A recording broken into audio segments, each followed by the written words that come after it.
Hi everyone, my name's Louise. Thank you very much for joining me today for a geography based lesson where we're going to be talking about global development.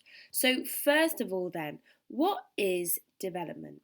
So, geographers use social, economic, and political indicators to measure development in countries throughout the world. Generally, developed countries have better standards of living than less developed countries. So, development is the process of change for the better and improving people's lives. It's happening all over the world. Some places develop fast, others are more restricted in their ability to develop for a number of reasons. Currently, we live in a pretty unequal world. A 15-year-old living in the USA will likely have one of the highest standards of living, a good home, good education, holidays, pocket money, and good job prospects. In contrast, a 15-year-old living in Ghana may not get the chance to go to school. They'll spend a good amount of time working on the family farm and will be likely to earn a low wage in the future. Of course, that's not always the case. Everywhere in the world, there's people who are richer and people who are poorer than those around them. But that example is to show us the difference between a more developed and a less developed country. It's about the living standards of the people living there. So before we go on further, we're just going to quickly go through some key terms. So we have 4 employment sectors now. It kind of used to be 3. I remember when I was learning this in school, there was 3, and now there is a 4th. So the primary sector involves extracting raw materials, rearing animals, growing crops. It's really that first stage in the cycle of, for example, getting food on our plates, the growing, things like that. That's primary sector. The secondary sector is a type of industry where those raw materials which are extracted in the primary sector are then made into something, often called manufacturing. So primary sector gets the raw materials, secondary sector changes the raw materials into something else. The tertiary sector involves providing services, so that includes things like retail, shopping, tourism, education, health, banking. It's when we're not necessarily using raw materials, so a doctor, obviously apart from injections and things that he gives you, he's using his skills to deliver a service. It's not to create a product. So that's the tertiary sector. Finally, we have the quaternary sector, which is the section of employment that is knowledge-based. For example, ICT and research. So obviously the computer and technology aspect of that has absolutely exploded in the last few years. So now we have a name for this sector. So how do we measure development? How do we say whether one particular country is developed or not? Well, we have these things called development indicators, and I'm going to talk about some which are economic and some which are social.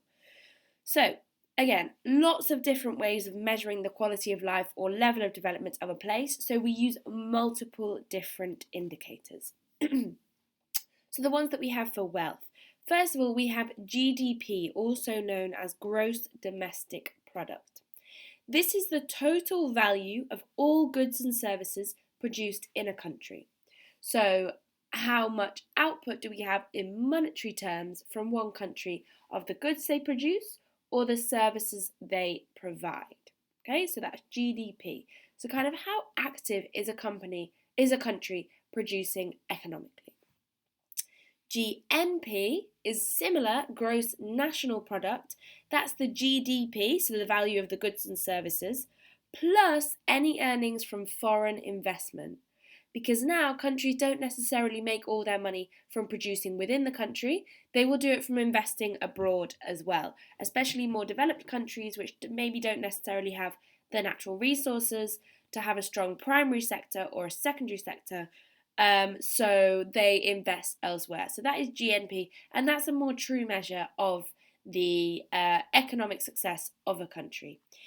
Then we also have GNP per capita, which is the gross national product divided by the total population. So that's to give an idea that if a country has a very small GNP, it might just be because it has a small population. Whereas obviously countries with bigger populations have more capacity to produce more products, to have more money, so that we need to take that population into account as well. We can see here on this map GDP per capita. Darker colours, so the dark blue, the green, that's a higher GDP per capita. The countries closer to red, orange, they have a low GDP per capita. So we can see countries like countries in Africa are generally poorer than elsewhere in the world. Under economic development indicators, we also have jobs. So this tells us if a country is developed because the types of jobs people do differ between countries. In more economically developed countries, also known as MEDCs, more economically developed countries, more people work in tertiary and quaternary jobs.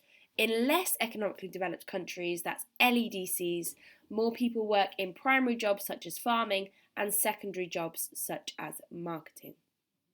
So there are economic development indicators. We also have some social development indicators. So let's go through these. So the first one we have is category of health. So thinking about the life expectancy of a person, that is, for example, the average number of years a person is expected to live in a particular place. That's life expectancy. So if you're living in the UK, how old do we expect you'll live to? The life expectancy in the UK is about 80. If we go to somewhere like Afghanistan, the life expectancy there is about 45. So it's expected that on average a person living there will only live to 45. So this is a big tell on the development of a country. The next one is death rate, that is deaths per 1,000 people per year. In Australia, for example, that is 6.4, so for every 1,000 people, 6.4 die per year. Obviously, 0.4 of a person isn't dying, it's because it's an average, it's a statistic. If we go to Mozambique in Africa, in contrast, 18.8 people would die per 1,000 per year, so triple the number of people would die. The next indicator is infant mortality rate. That's the number of children who die before the age of 1. That reflects things like the level of medication, hospitalisation, sanitation in the country, nutrition, all really important things. This one, the statistic that I have is quite shocking. So the infant mortality rate in Sweden, for example, is 2.5. So on average, in a year, 2.5 children under the age of 1 will die. In Pakistan, by contrast, it's 75.2. And obviously that can be explained partly by population differences, but it's still a lot higher. The final one we've got under health is birth rate, so births per 1,000 per year, and generally a lower birth rate is associated with higher development because lots of children can sometimes be more frequently occur in LEDCs. So the statistic I've got here is that in Germany there's 8.1 births per 1,000 per year, and in Malawi, in Africa again, there's 37.9. Okay, so the next category we have is education. So the first one being the percentage of the population in primary education. So education, we know, really important for future prospects, for advancing people in the country, for creating new ideas. So the percentage in primary education is super important. Also important is the literacy rate. So that is the percentage of people who can read and write. To give you an example here, in Korea, that number is 100%. So it's believed that 100% of people in Korea can read and write. In Mali, by contrast, that number is 26%. So very big differences there. The final category we have is equality. So things like equal opportunities for women, fair distribution of wealth, freedom of speech, for example, people can vote. These are all things which are associated with MEDCs. So how do we actually measure that in practice? So measuring development is really not straightforward, and it can be misleading to look at one single wealth factor like GNP per capita, because the wealth of a country might not be shared out equally. So a country might have a high GNP per capita, but it actually might have very low standards of living for lots of the people in that country. We can have a very small percentage of people in a country being very wealthy and the rest of the people being extremely poor and living in poverty. Also, one country might be seen as very developed when using one indicator, but if we look at one of the other indicators, it might be seen to be far less developed. Therefore, geographers use more than one indicator when they are measuring development. The United Nations, for example, now uses a composite indicator, so uses multiple different indicators, called the HDI, the Human Development Index. It is made up of a number of important measures such as GNP per capita, number of years schooling, and life expectancy. The measures range from 0 to 1, so the score that you get is between 0 and 1. An HDI between 0.8 and 1 is considered to be high, and between 0.6 and 0.4 is considered to be low. So again, looking here, our dark blues, our low HDIs, mostly in the continent of Africa, our very high ones in Western Europe and also in North America and Australia. And then other countries falling somewhere in the middle. So, to give you some kind of highlight figures, Norway's HDI, remembering a score of 1 is very high. Norway's is 0.938. The UK's is 0.849, so both of those super high. In China, one of these countries which is in the process of developing very quickly, it's now 0.663. In Zimbabwe and Africa, it's 0.472. So we can see the big difference in HDIs there. We also have to remember there are some less useful indicators for development, so some pieces of data don't actually really help us. For example, the size of a country is not very helpful because some large countries are very poorly developed while other large countries are very advanced. Also, high population density can be associated with both well-developed countries, for example Hong Kong, and also less developed countries, for example Bangladesh. So there are some indicators that we have to be careful about how we view that data because it can mean one thing or another. Okay, thinking about contrasts in development. So generally, most MEDCs, that's more economically developed countries, are in the northern hemisphere of the country, and most LEDCs are in the southern hemisphere. There are exceptions, such as Australia and New Zealand. We can see in the bottom right of the map there, Australia and New Zealand. This line drawn on the map is called the Brandt line, and it's an imaginary division that has that's provided a rough way of dividing all the countries in the world into the rich north and the poor south. Again, very much a generalisation. There are exceptions on both sides of the line, but this does help us see the general divide. Many countries in the poor south as well have become more developed since the 1980s, and so many people think that now this line is becoming less and less useful. For example, some countries that are considered to be developing have experienced rapid growth, especially in their manufacturing and tertiary industries in recent years. We call these countries the newly industrialised countries, NICs. For example, China, Brazil and Mexico are all NICs, newly industrialised countries. So why have the NICs grown? There's a number of reasons. Sometimes comes from having a strong, stable government when maybe there wasn't one before. From a switch from agricultural to manufacturing and service jobs, so moving away from primary sector into the secondary and tertiary sector. Moving to a focus on exports and trade. Also given that products are kept cheap and competitive by using cheap, well-disciplined workers. Profits are then invested in developing more industries and buying home-produced goods, so we have a multiplier effect. So when we get the profits from the work that we're doing before, then we reinvest that in the country, and that again helps to boost the country economically. And then over time with these developments, the workforce becomes better educated, more skilled, and then again there's a multiplier effect. Whenever we're talking about development, we need to be mindful that every country is unique. There are very affluent areas within countries which may be considered poor and vice versa. Very poor areas in countries which may be considered affluent. Adding labels can help to classify countries, but it can also hide differences within a country. So we have to be really careful about that. So what are some factors affecting development? So there's lots of reasons why some countries are much less developed than others. The reasons are complex and they vary from place to place, but to try and give us a kind of overview, we've got 3 categories of reasons. So first of all, physical factors. So climate. Many of the poorest countries are in the tropics where it's hot.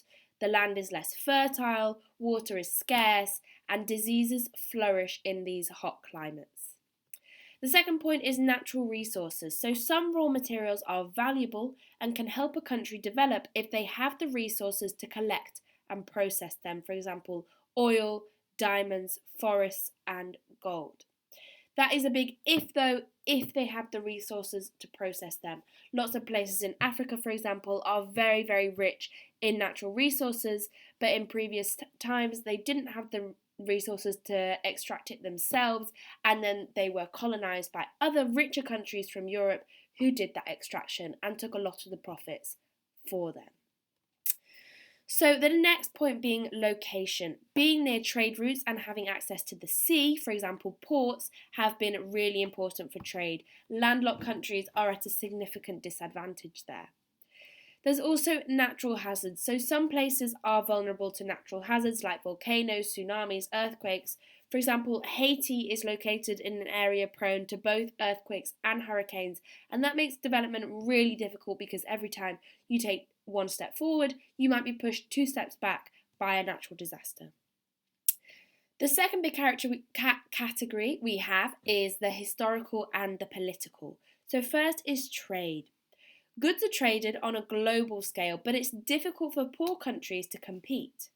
Some believe the rules on trade are unfair.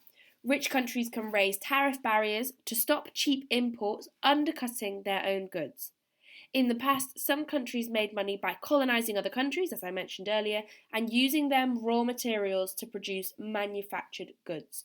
So the countries that are more economically developed today have, a lot of the time, had the advantage of being able to use the resources of other countries in the past, in the era of imperialism and empires and colonialism. And we're still seeing the effects of that today on the gap between MEDCs and LEDCs. The next point here is corruption or poor management. So countries need strong, stable and honest leaders to help them develop. Corruption in the government of a country sets it back in its long-term development.